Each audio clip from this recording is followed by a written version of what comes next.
نستأنف أعمال الجلسة رقم لە سەربەندی دەستپێکردنەوەی خولی نوێی تەشریعی کۆبنەوەکانی ئەنجومەنی نوێنەرانی عێراق دروستبوونی هاوپەیمانەتی لە نێوان هەردوو فراکسیۆنی یەکێتی گۆڕان لە ئەنجومەنی نوێنەرانی عێراق بە هەنگاوێکی کاریگەر و دەستپێکی یەک ریزێکی نوێ لە نێوان فراکسیۆنە کوردستانیەکان لە بەغدا ژمار دەکرێت.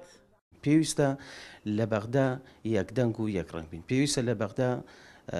فراکسیۆنەکانمان هەموو فراکسیۆنەکان یەکدەنگ و یەکڕەنگ بن. پێویستە کە ئەو فراکسیۆنانی تریش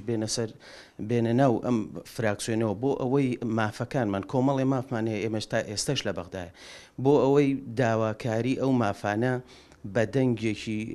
یەکگرتووی کوردیەوە داوای مافەکانمان بکەین لە بەغدا. ئەم ئەتلافە نوێی کە لە نێوانی چێتی گۆڕاندا کە هەیە ڕەنگە قسە و باسی زۆر هەڵبگرێ یان کراوە لەسەری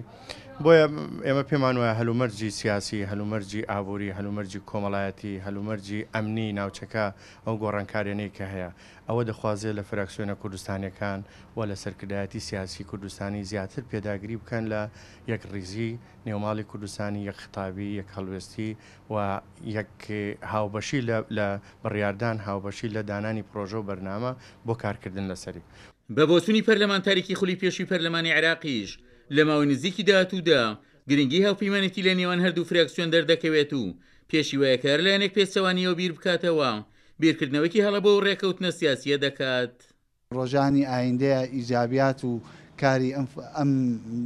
ئەم فراکسیۆنە هاوبەشە ئەبینین و تەسیراتی گەورەی ئەبێ لەسەر